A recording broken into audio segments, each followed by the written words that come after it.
Voilà, c'est parti. Ici, le shiur peut être à la refoua de... une seconde, excuse-moi. Voilà, de Yoel ben Rachel et David Chaim Raphaël ben Rachel. Voilà, שיהיה לרפואתם בתוך שאר חולי עמו ישראל, amen. כי חי מהם למוצאיהם ולכל בשר ומרפא, חש בכל גופו יעסוק בתורה. Vous savez, si vous connaissez cette Gemara, que si quelqu'un il prend des livrets Torah, et il est à l'ohesh à la Makkah, des livrets Torah, en lo halek le'olam haba. Quelqu'un qui, il y a un holé à côté de lui, il fait sur le bobo, il dit Torah tzivaranu Moshe Moasha Kelat Yaakov, en lo halek le'olam haba. Parce qu'il fait des livrets Torah une sorte de sorcellerie ou de formule qui est censée guérir. D'un autre côté, si quelqu'un il étudie la Torah et il prie pour que le mérite de l'étude de la Torah puisse guérir, au contraire, on dit Haj begoufo, Haj berosho, yarasok batorah. Quand quelqu'un qui a mal à la tête, à tout son corps, étudie la Torah va le guérir. Quelle est la différence? La différence que j'utilise les livrets Torah pour guérir, ou alors j'étudie la Torah et en m'attachant à Aetz Haim la Mahazikimba, en m'attachant en fait au Mekor HaHaim, la source de toutes les vies, de toute la vie, en fait, je me régénère et Akadosh Baruch Hu, il me donne une nouvelle vie. C'est totalement différent. C'est peut-être une différence de terminologie, mais cette différence de terminologie, elle est dramatique. Dans un cas, c'est Eno Halek Le'olam Haba. Dans l'autre, la refoua, elle marcherait. Akadosh Baruch Hu, il envoie la refoua justement parce qu'on a étudié la Torah. Tov. Alors, parce qu'à chaque fois que tu dis les fois, alors je me dis, Alohash Alamaka, Eno Halek Le'olam Haba. Après, je me dis, non, Olchol Bessar Ompé. Donc, pour une fois, je l'ai dit à voix haute. Comme ça, une fois, ça a été dit une fois pour toutes. C'est ma gamme. Alors, encore une fois, je vous ai dit plusieurs fois cet Akdama que les shiurim du Rav Tzvi Yehuda Kook en Tanakh, c'est 50 minutes Akdama et 10 minutes de Psukim. Alors, nous, on n'est pas le Rav Tzvi Yehuda Kook, mais on va quand même, on apprend d'ici que l'essentiel dans le Tanakh, c'est la perspective, bien plus que ce qui est dit de manière effective. Et sans arrêt, on doit respecter le contexte et répéter la perspective de tout le livre. Alors, on ne peut pas toujours commencer à partir de Atahu lifnei shenivra ha'olam, même si Aya Raoui latchil mi bereshit bara Elohim et hashamayim et haaretz, que le monde entier a été créé pour Israël, Shenekre ou Reshit. Et le but ultime de Ham Israël, Yom Hashishi, Rav Besivan, l'humanité entière a été créée pour le 6 Sivan, le don de la Torah. Bereshit, Eretz Israël aussi est appelé Reshit. Au Motu Ma'asrot sont appelés Reshit. Le monde entier a été créé pour que Ham Israël puisse rentrer en Eretz Israël et accomplir les mitzvot Atluyot Ba'aretz. Etziat Mitzrayim, Matan Torah, Ashrat Shechina du Mishkan, Ashrat Shechina en Eretz Israël, c'est le but de toute la Torah. Tel point que lorsqu'on a parlé de l'inauguration du Beth Amikdash, le Navi dans Melachim trouve juste de nous dire la construction du Beth Amikdash s'est faite 480 ans après la sortie d'Égypte. Pourquoi? C'est au point de départ. Parce que toute la sortie d'Égypte, elle était finalement pour la consécration lors de la construction du Beth Amikdash. La construction du Beth Amikdash, ce n'est pas un détail, c'est un tournant, c'est un but, c'est en fait, on a terminé ce qu'on aurait dû faire, comme ce que la Torah nous dit à propos de la sortie d'Égypte. On a fait 40 ans dans le désert, on a pu faire Ahad Asariom Mechorev Derech Hasele Ad Kadesh Barnea. Il y a 11 jours. 11 jours qui sont devenus 40 ans, mais il y avait peut-être aussi 11 jours qui devaient rentrer avec Moshe Rabbeinu avec notre tête et le Beth Amikdash immédiat, comme dit le Rahaim Akadosh, le Beth Amikdash, qui aurait dû être éternel. Ben finalement, ça a été ces 11 jours et quelques jours pour la construction du Beth Amikdash sont devenus 480 ans. Ça ne fait que nous montrer la sibouriout, le tov vera misholshim be'erbuvia, la complexité de ce olam hazé. Ce olam hazé, il n'y a pas de mouchlam. Rien n'est mouchlam, c'est tout le but de ce olam hazé. Quand on fait quelque chose dans le olam hazé, ça se fait bederech hakalkalot. On doit passer par plusieurs chemins. Si on arrive à tout faire, c'est en fait un peu à l'image de Adam Arishon, que si tout s'était bien passé, en 7 jours, on aurait pu arriver au but ultime. ça ne s'est pas bien passé, ça va se passer en 7000 ans. C'est le même principe. Le principe est qu'il y a une possibilité de d'Erza. Mais le but, c'est c'est de réussir à relever le défi et à relever l'enjeu, le réussir, le comprendre et mener à bien la mission qui nous a été donnée. Et là, dans ce cadre-là, on arrive à la consécration et le but ultime, l'apogée au Beth Amikdash. Tout apogée, on met derrière elle une descente. Cette descente, elle est matérialisée par la grandeur de Shlomo. À toute grande lumière, il y a également une très grande ombre. Plus la lumière est grande, plus l'ombre qui va avec, effective et également potentielle, elle va de pair. Les personnes les plus brillantes du monde sont souvent celles qui ont amené les plus grandes tsarot à l'humanité. Ça va de pair. Soit tu amènes la bracha, soit tu amènes aussi, hasbe shalom, l'inverse de la bénédiction. Shlomo HaMelech a amené avec lui aussi la bracha qu'il a amené. En fait, c'est Shlomo. Enfin, on avait fait un shiur entier à propos de savoir qui était plus grand, le dor de Moshe Rabbeinu ou le dor de Shlomo. Cette semaine, au shiur du Ravta, on a vu une piska qui dit Doro shel Shlomo HaMelech gadol mi doro shel Moshe Rabbeinu. Et il dit un peu dans les mêmes explications qu'on avait dit que c'est comme si je dis les plus belles années de ma vie, c'est quand j'étais un jeune enfant de 12 ans. C'est vrai, c'est possible. C'est pas ça le but de l'homme. Le but de l'homme, c'est d'avoir 40 ans, marié, des enfants, les gadelotam, les Torah, les mitzvot, les huppah, les marasim tovim, d'avoir des pérotes et des pérépérotes. C'est peut-être qu'un enfant de 12 ans, c'est qu'il ne fait pas de averot, il est tzaddik, il fait des longues prières, il fait ce que ses parents lui demandent, et spirituellement, il est parfait. Mais attendu, les attentes qu'on a pour lui, c'est encore inachevé.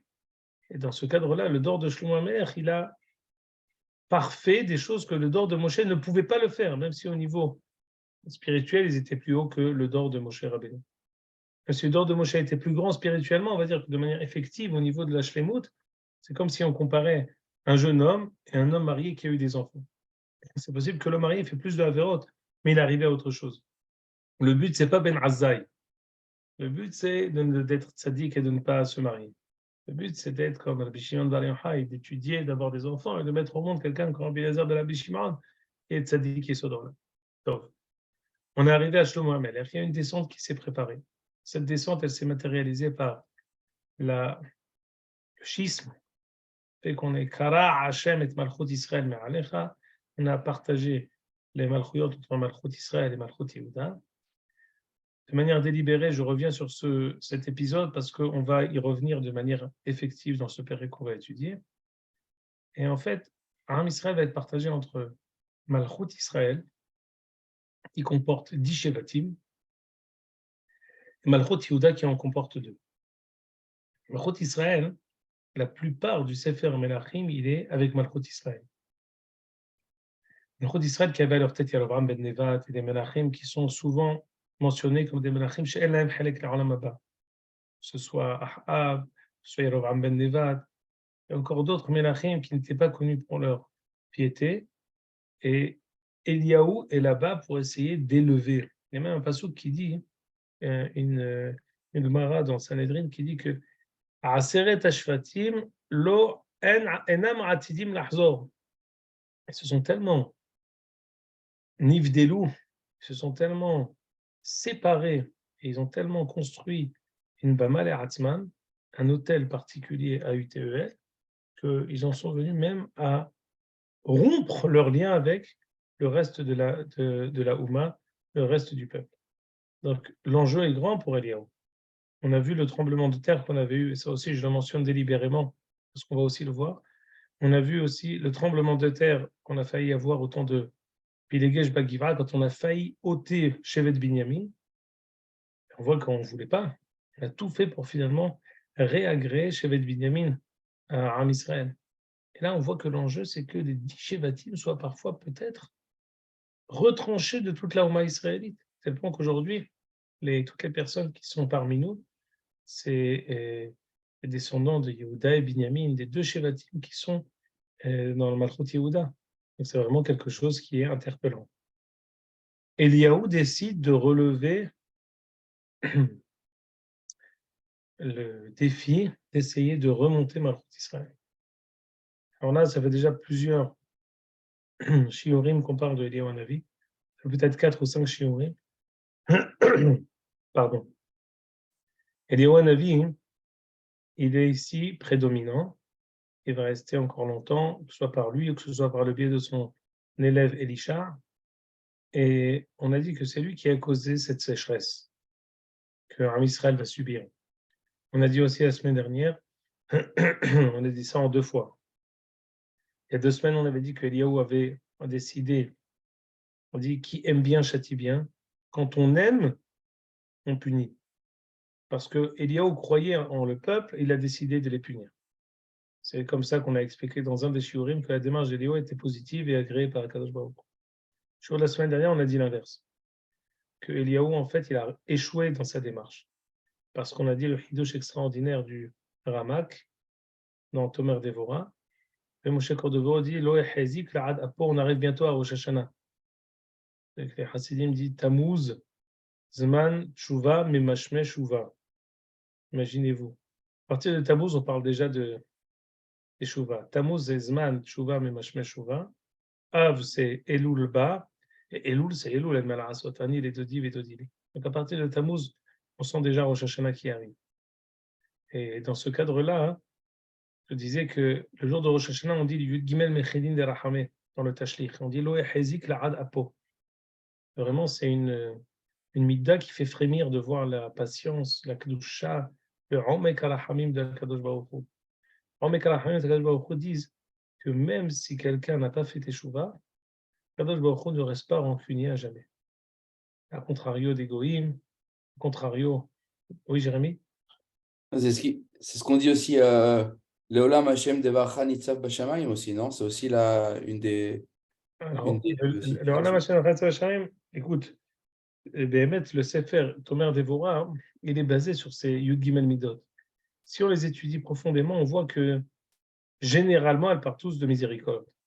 Mais de manière particulière, chacune d'elles a on va dire, un trait qu'elle vient mettre en exergue.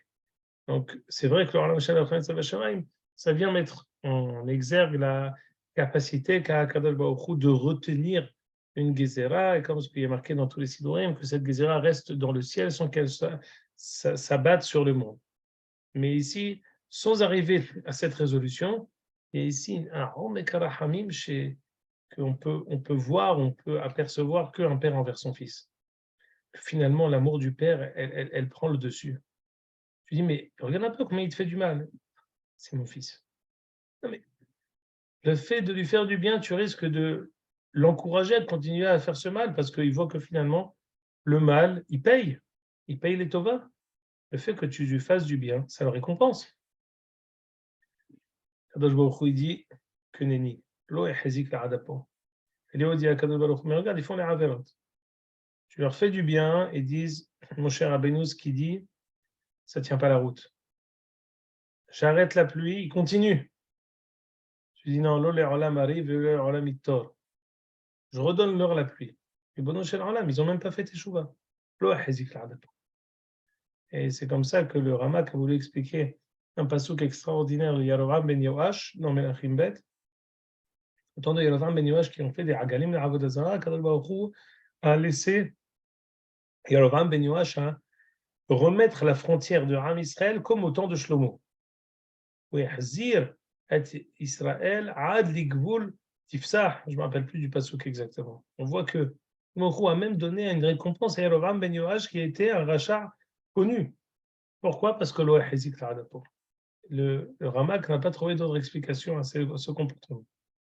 Ici, on a expliqué la semaine dernière que finalement, on attendait de Eliyahu qu'il éveille les Rahamim Gdolim de Akadosh Baruch Hu et que d'une manière ou d'une autre, il fasse une grande dracha au Nihum Avelim de Hiel Betaeli et qu'il réussisse à les Haramik à approfondir le fait que Akadosh Baruch Hu, il est Ba'al Rahamim Ve'aselihot et qu'ils disent que, regardez, même la Nevu'ad Moshe, malgré vos avérotes, il ne l'accomplit pas parce qu'il a confiance en vous.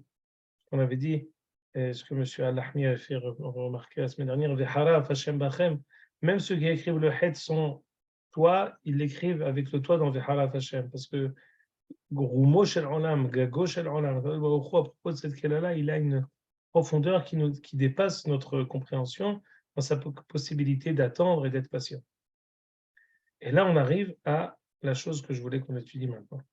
Également, la semaine dernière, on a continué à dire que c'est peut-être la raison pour laquelle on a eu tout cet épisode de Tehiyat HaMetim, parce qu'on attendait d'Eliyahu qui fasse Tehiyat HaMetim. On avait ramené les paroles du Rav Yehuda que la Tehiyat HaMetim de Mesilat Yesharim, c'est pas seulement la Tehiyat HaMetim de revivre les morts, qui est aussi vrai, la Tehiyat HaMetim de faire revivre les Rechaim qui sont comme des morts. C'est Amok Meod. Amok Meod parce qu'il y a une mort physique et il y a une mort spirituelle qui n'est pas moins grave, qui est peut-être parfois plus grave. Une mort spirituelle, tu te dis parfois, comme ce qu'a dit Yona Hanavi, Tov Motim et Hayai. Ce même Yona Hanavi qu'on va refaire vivre ici, il dit Tov Motim et Hayai.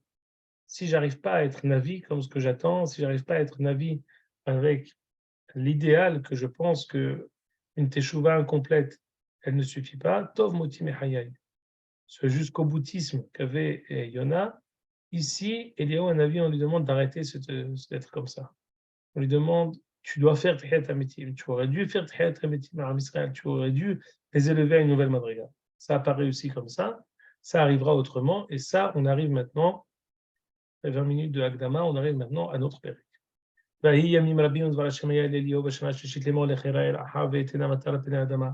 Shimon, Oui. excuse-moi, juste une petite remarque. Quand tu lis, essaye de faire bien attention de tout bien traduire. Voilà. C'est vrai.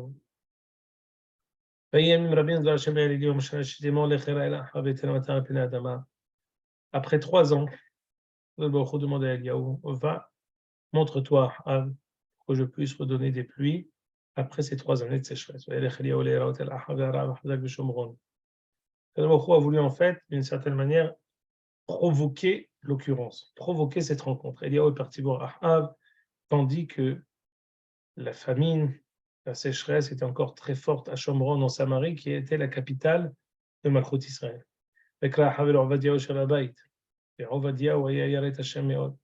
Si on a comme une sorte de note de la rédaction, qu'est-ce qui se passait au temps de Ahav? Au moment où tous les Névi'im étaient persécutés. Où étaient-ils? Qui les gardait? Ont-ils réussi à trouver un refuge quelque part? Ovadia était en fait le ministre, un des ministres dans le gouvernement de Ahav. Et Ovadia connaissait le danger que tous les Névi'im, que tous les prophètes comportaient dans la malchoute de Ahav. Et il a décidé de les cacher et de mettre 50 dans une grotte, 50 dans une deuxième grotte. Au péril de sa vie, Ovadia a réussi à préserver son Névi'im. C'est pour ça qu'il est présenté comme quelqu'un qui était Yaré et Hachem Me'od. Il craignait Hachem beaucoup, parce qu'à ce titre-là, il était prêt à se mettre en danger de mort pour garder et préserver les Névi'im.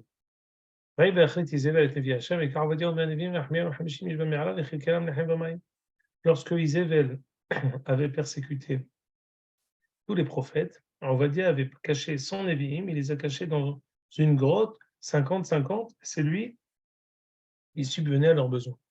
On connaît tous la Gemara dans Houlin et dans Baba Metzia qui dit que même Ovadia s'était même permis d'emprunter de l'argent béribit pour pouvoir subvenir aux besoins de tous ces Nevi'im.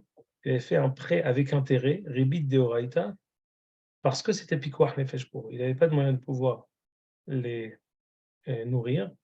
On verra ça ultérieurement quand on arrivera à Tzahaka et Elisha, sa femme. Après la mort de Ovadia, elle va venir voir Elisha, un avis, elle va lui dire Avdecha ishi met, ve'avdecha aya yaret Hashem min yaorav.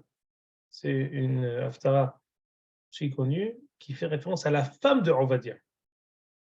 Et justement, les créanciers de Ovadia sont venus réclamer à Madame Ovadia, paye-nous ce que ton père nous avait emprunté. Donc il a fait tout ça au péril de sa vie sur Ovadia. ומרע אחאב אל עובדיה לך בארץ אלה כה מעייני המים ואל כל הנחלים אולי נמצא חתיר וחי יסוס עופרת ולא נחריד מן הבהמה. Av, qui était, donc lui aussi, il a été frappé par cette famine, demande à Ovadia, qui était son Sar Kalkala, ministre des Finances, d'aller chercher, peut-être qu'il va trouver. Adam ou Vehemat Oshi Hashem, peut-être qu'il va trouver de l'eau pour les behemoths, ou quoi que ce soit, pour pouvoir donner à manger, subvenir aux besoins du bétail. Ils ont décidé de faire un siour, de cribler tout Eretz Israël. Ils se sont séparés en deux. Ahav est parti dans un chemin, on va dire dans un autre, dans l'expectative d'attendre et de trouver un point d'eau. D'ailleurs, on va dire au Baderech. Alors que Ovadia était en chemin, Véné Eliaou Likrato. Il rencontre Eliaou, Vaya Kireu. Et Paul Alpala Memalataze a donné Eliaou. Il l'a reconnu, il lui a dit c'est bien toi, Eliaou. Et Merlo Ani. Lechem l'a donné Chayen Eliaou. Va voir ton maître Ahav et dis-lui j'ai rencontré Eliaou. Tout ça dans la volonté d'accomplir le tzivouï de Akadosh Baruch Hu, l'ordre d'Hachem, qui était que Eliaou devait se présenter devant Ahav pour lui parler. Comment tu peux me demander une chose pareille? Que je me présente à Ahav et que je lui dise j'ai vu Eliaou, c'est pour moi, ça va être pour moi une peine de mort.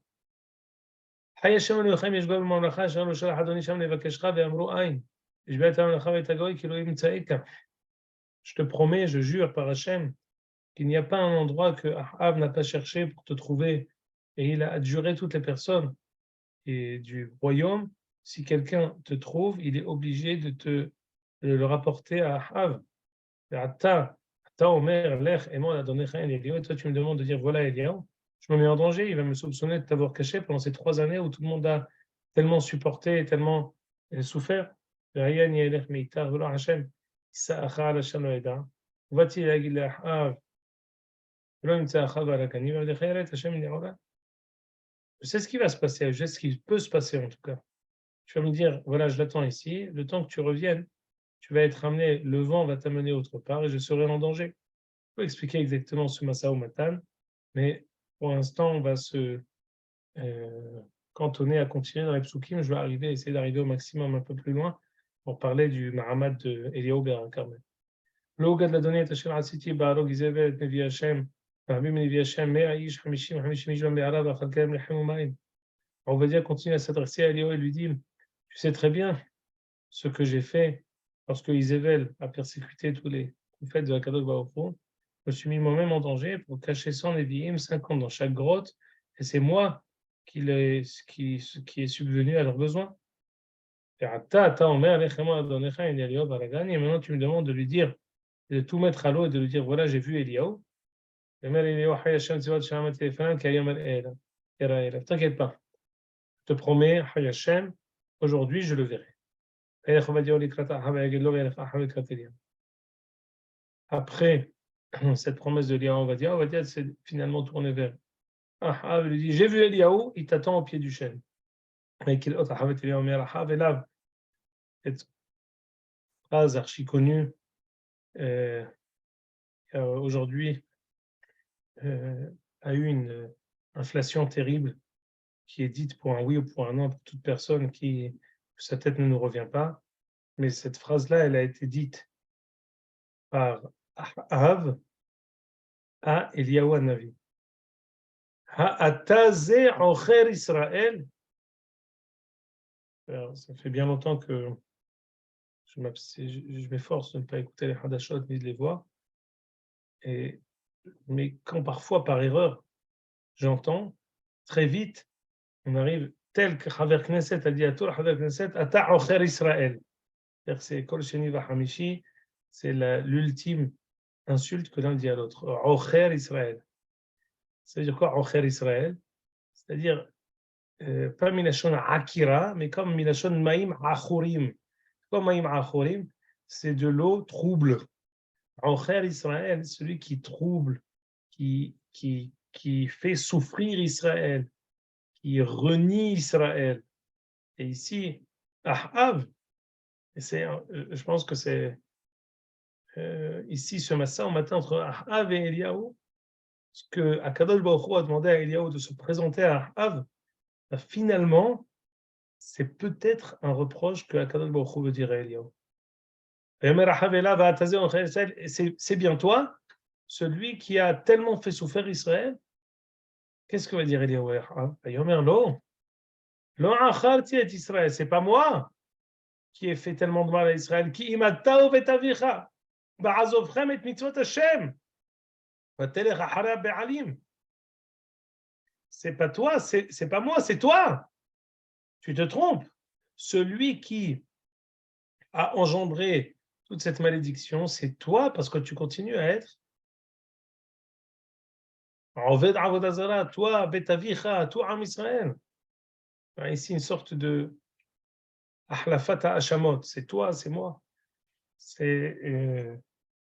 On a dit la semaine dernière qu'il est possible qu'il y a pour Tov Shel Emet, une once de vérité dans ce que dit Ahav Eliyahu. On aurait peut-être attendu de sa part un autre comportement.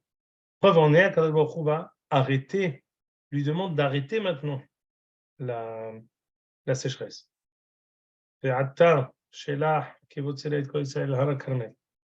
Alors, Eliyahu décide maintenant de mettre en marche une manière de pouvoir arrêter cette sécheresse.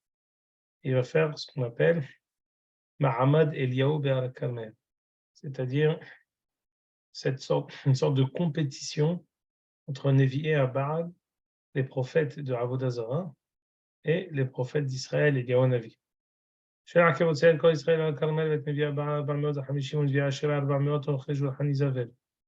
veux que tu m'amènes 450 Nevi à Baal et 450 prophètes de la Asherah qui sont tous attablés et abrités par Isabelle ta femme.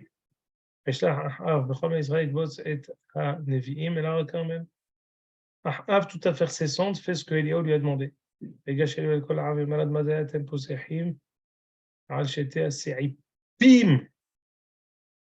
Les gens, quand ils ramènent ce passage-là, ils disent Se'ifim. Erreur. Se'ipim be degusha. Jusqu'à quand, dit Eliyahu Ahav, jusqu'à quand allez-vous sauter, allez-vous hésiter sur deux poteaux, sur deux possibilités? Dit Rashi, j'étais Se'ipim, j'étais Mahshavot. C'est comme ce qu'on dit dans Teilim, Se'afim saneti v'toratecha ahavti. C'est quoi Se'afim saneti? Mahshavot lotovot saneti. Toratra ahavti. Rashi ici nous dit Se'ipim mahshavot. Maintenant il dit aussi Se'ipim comme des amoudim, quelqu'un qui ce qu'on appelle roked al shtei hatunot. Jusqu'à quand vous allez continuer à faire deux choses qui sont contradictoires de manière simultanée? Si vous reconnaissez la suprématie d'Akadosh Baruch Hu, servez-le.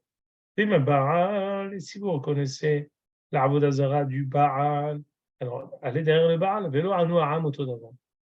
Et le peuple est resté muet, n'avait pas de réponse à donner à Élie.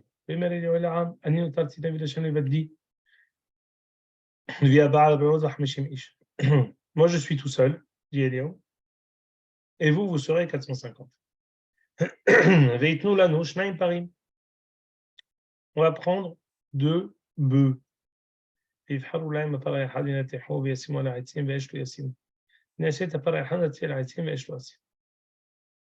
manière simultanée, il faut choisir deux bœufs. Un, vous allez le prendre, vous allez le couper et le mettre sur votre autel, sans feu. Et moi aussi, vous ne mettrez que du bois. On va attendre qu'une flamme céleste descende pour le consumer. Si vraiment le Baal, ça tient la route, alors il y aura un feu céleste qui descendra. Et moi aussi, je ferai ça de manière simultanée.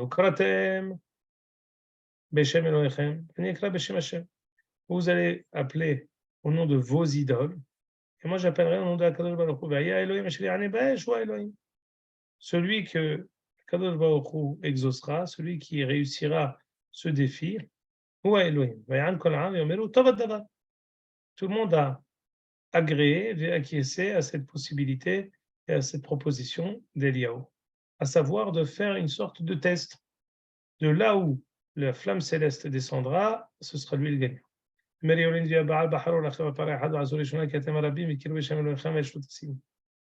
dit d'une manière un peu ironique et j'allais dire un peu dédaigneuse, il dit vous commencez-vous, vous êtes beaucoup bechavod et faites des grandes prières pour que ça puisse réussir. Regardez ici euh, le Vaikhu, écoutez bien. Il y a un rachis ici qu'on va lire tout de suite. Ils ont pris le bœuf que Eliaou leur a donné, ils l'ont choisi eux,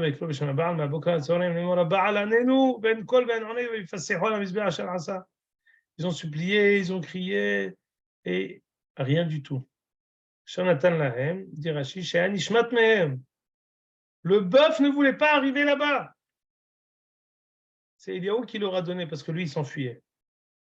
Chez Loïkrav la Akumaz, il ne voulait pas être sacrifié à l'avodat de Kochabim ou Mazzalot. Ou Barachlo Tahat Kenafav chez Eliaou. Amar lo lech bishnechem itkadesh hamakom. Extraordinaire. Il ne voulait pas y aller. Il a dit comment je vais être en avodat zara. Vas-y, helki mikol amali, c'est pour ça que je suis dans l'amazé. Il lui dit vas-y. Bishnechem itkadesh hamakom.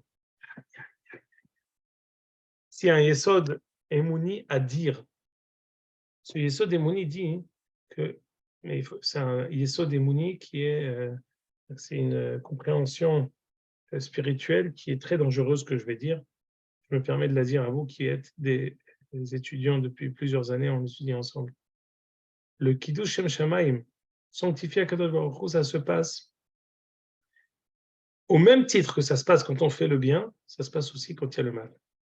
Le mal fait ressortir le bien.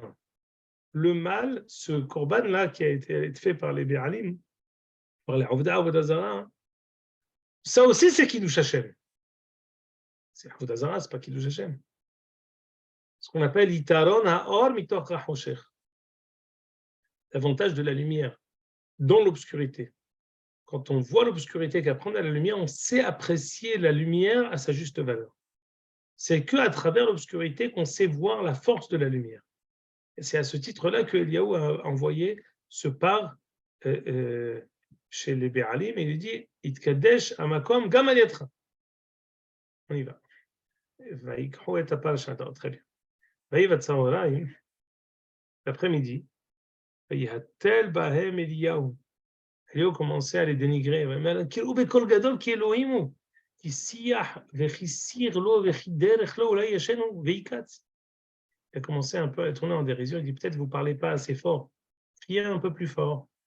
Peut-être qu'il est occupé. Aujourd'hui, il y a une expression en hébreu moderne qui dit Eshli sig vasiah hito. Peut-être que vous dites parlez pas comme ça, vous, mais sig vasiah, ça existe. Eshli dibur hito. Ça vient d'ici. Il y a énormément d'expressions qui sont entrées qui viennent d'ici. Sig vasiah. Peut-être qu'il est occupé. Peut-être qu'il dort. Vikatz, il va se réveiller. Eklo bekol gadol veitgodidu kemishpatam. Baharavot uvaremahim ad shefochdam alehem. Ils ont continué à crier. Ils se sont fait des estafilades par des glaives. Ad shefochdam alehem. Oui, oui, monsieur. Ad shefochdam. Ah, estafilade, on la note celle-là. On la prend celle-là. Ah oui, celle-là, magnifique. Ad shef, c'était pour David. Je sais qu'il apprécie le bon français. Ad shefochdam alehem. Qu'est-ce qu'ils en viennent à du sang qui coule. Ils sont arrivés, ils se sont vraiment mutilés. Minha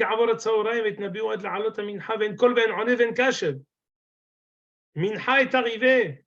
Il n'y a pas de réponse. Et maintenant, à mon tour. Tout le monde s'est avancé vers lui. Écoutez, je suis en difficulté parce que le shiur, il aurait dû être aujourd'hui sur ce pasouk-là. On ne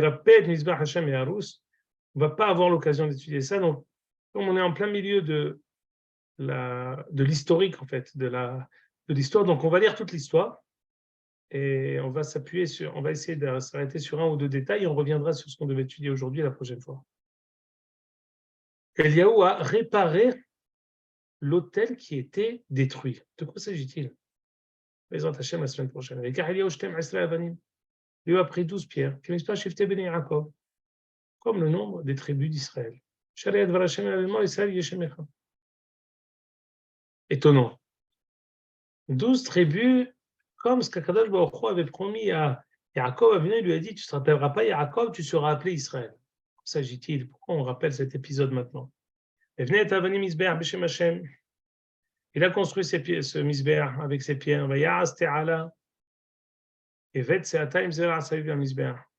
Pour agrandir le miracle, il a fait une sorte de rigole avec de l'eau pour que le feu puisse reposer sur l'eau. Et alors, pour montrer bien que ce n'était pas un pétard mouillé, c'était quelque chose qui était un feu céleste. Et alors, il a présenté les bois, il a coupé le bœuf et il a posé les bois. Posé 4 cruches d'eau. Il a versé de l'eau sur le korban. L'eau a glissé et s'est évacuée sur la rigole et tout était plein d'eau.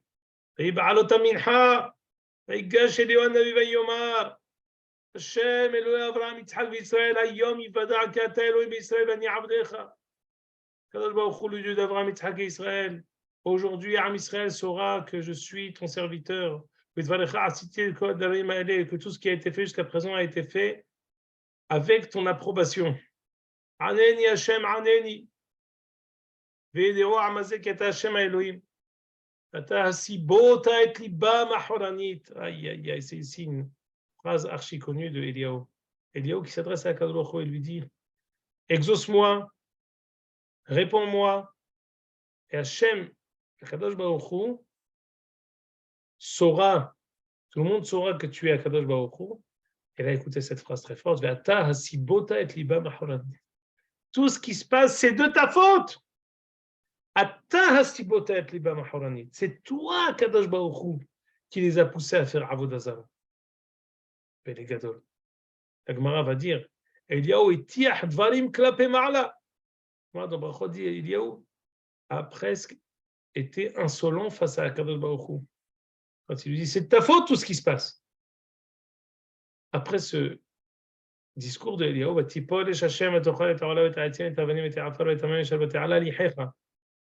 un feu céleste est descendu et a consumé le bois, les pierres, la terre et l'eau.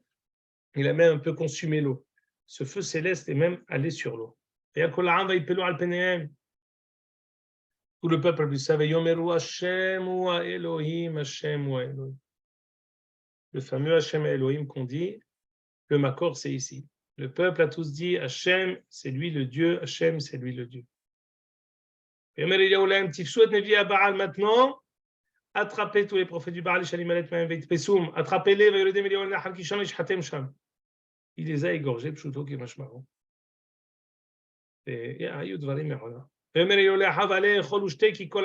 Maintenant, prépare-toi, Ahav. Après ce qui s'est passé, monte en haut de la montagne, tu vas voir, la pluie va tomber. Il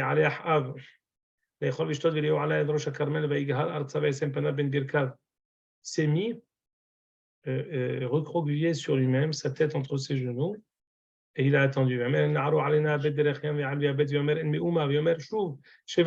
Cette fois, il lui dit est-ce que tu vois des nuages qui arrivent?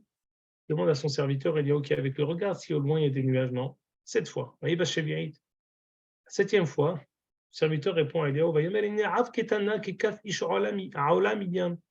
y a un petit nuage, tout petit comme une cuillère.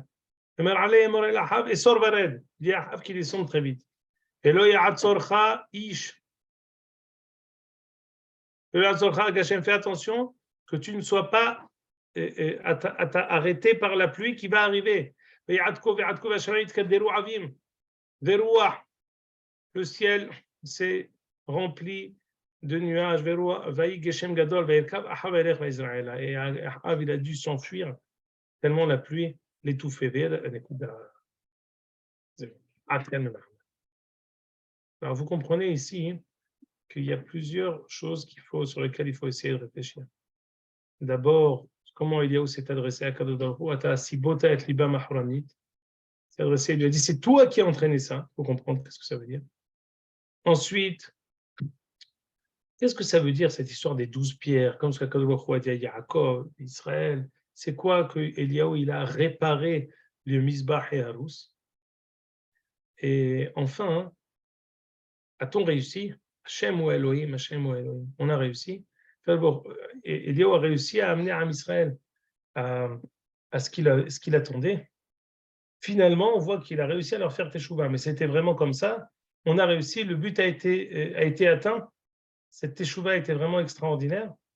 Et le har tavor, ce Mahamad-là était-il justifié? Le fait que Eliaou fasse des korbanot pour Akadosh Baruch Hu en dehors du Beth Amikdash, c'est assourd.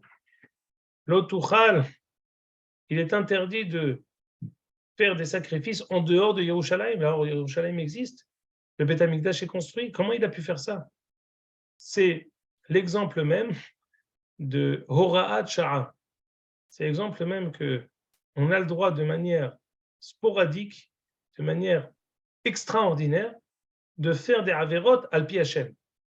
Si le Navi dit c'est une Hora'at Sha'a, on peut autoriser dans la mesure où il ne vient pas déraciner une mitzvah, il vient dire c'est quelque chose qui est exceptionnel. Donc, il faut comprendre qu'est-ce qui s'est passé. Est-ce que Hara Carmel, est-ce qu'on connaît Hara Carmel antérieurement? Parce que quel mérite il a eu sur Hara Carmel pour arriver à cet apogée? Toutes ces questions, Bezrat Hashem, j'espère que la prochaine fois, on pourra essayer de les traiter directement. On a un Rachid dans Sefer Shoftim, on a un Rachid dans Parashat Vaishlach à propos de Akadosh Baruch Hu qui s'est dévoilé à Yaakov pour lui dire tu vas avoir le chevet de Binyamin. Et lui dit Goy ou Kal Goyim Yem Imeka Menachem Echalatsecha Yitzeu. Là-bas, il y a un Rashi étonnant. Où Rashi dit que Akadosh Baruch Hu a annoncé à Yaakov qu'il va y avoir Hara Carmel. On a besoin de dire à Yaakov qu'il va y avoir Hara Carmel. Hara Carmel, c'est pas bon. Il lui annonce Hara Carmel, c'est bon, c'est pas bon. C'est pas bon. C'est une catastrophe. On va arriver à Hara Carmel, si quelqu'un, tu sais, il y aura un moment où ton fils, il va être en prison, il va être à l'article de la mort, et il va être sorti de là-bas. Je t'en prie, annonce-moi que des bonnes choses. Ne m'annonce pas la banqueroute et après qu'il va être sauvé. Toutes ces questions-là, Bezrat Hashem, la semaine prochaine, j'espère qu'on pourra les étudier. Adkan. Simon, juste pour dire une chose, si je me trompe pas, c'est que, c'est-à-dire, les Nevi'ah Baal, ils attendaient que le Baal réponde parce que d'habitude, il répondait. C'est-à-dire, c'était pas des rigolos, c'était des vrais Nevi'ah, Avodazara, etc. Il y avait de l'Avodazara. Simplement, Kadosh Baruch Hu a tout géré, orchestré pour qu'à ce moment-là, ça ne marche pas. Autre sujet que nous traiterons la semaine prochaine, Tov Meod. On a le Bezrat Hashem, je pense quand on arrivera à Ménaché, on étudiera la force de la Avodazara au temps de Ménachim. C'est à propos de ça que la Gemara, elle dit que Rav Aché, il a dit notre ami Ménaché, il a fait Avodazara. Et il dit notre ami Ménaché, si tu étais là, tu aurais couru derrière la Avodazara, tu aurais attrapé le pan du manteau. À ce moment-là, on étudiera la Souga de la Avodazara au temps de Hazal, au temps des Nevi'im, avant que Anshe Knesset Agdola littéralement aveugle le Yetzirah d'Avodazara. Qu'est-ce que ça voulait dire? Quel est l'enjeu de la Avodazara? Bezrat Hashem ultérieurement. Azak. Azak Baruch. Salut les amis. Tisko et Shalim Rabot, Taimot Vetovot. Azak Baruch. Kol Tov Li'Tov.